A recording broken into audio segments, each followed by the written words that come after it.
एक ऐसा सम्राट जिसने भारत पर हुकूमत करने का नहीं बल्कि भारत को विश्व का सबसे बड़ा ज्ञान का केंद्र बनाने का सपना देखा।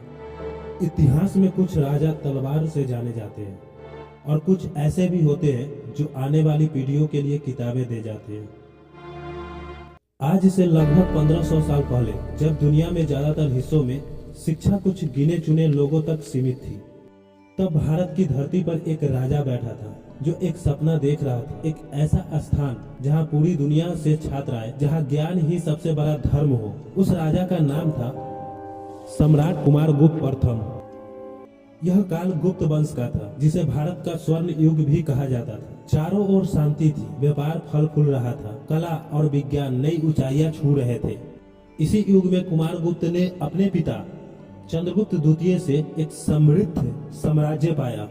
लेकिन कुमारगुप्त जानते थे साम्राज्य केवल युद्ध से नहीं टिकते, वे ज्ञान से टिकते हैं। उसी समय उत्तर पश्चिम में स्थित तक्षशिला विश्वविद्यालय धीरे धीरे कमजोर पड़ रहा था। विदेशों से आने वाले छात्र अब भारत में किसी नए सुरक्षित संगठित ज्ञान केंद्र की तलाश में थे। और इसी समय कुमारगुप्त ने सोचा, अगर भारत को दुनिया का गुरु बनाना है तो उसे ज्ञान का घर बनाना होगा।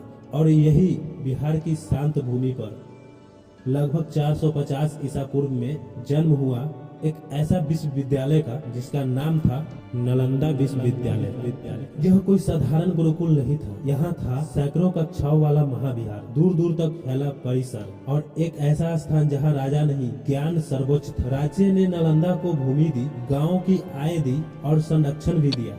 सदियों बाद चीनी यात्री हेनसोंग यहाँ पहुँचते हैं और यहाँ ज्ञान की शिक्षा लेने के बाद जब वह चीन पहुँचते हैं तो लिखते हैं, नालंदा में प्रवेश बहुत कठिन था, केवल वही अंदर जा सकता था जो वास्तव में सीखने योग्य था। लेकिन नालंदा केवल इमारतों से महान नहीं बना, वह महान बना वहाँ गुजरती बहसों से, रातों तक जलते दीपों से और उन पुस्तकों से जो ज्ञान से भरी थी।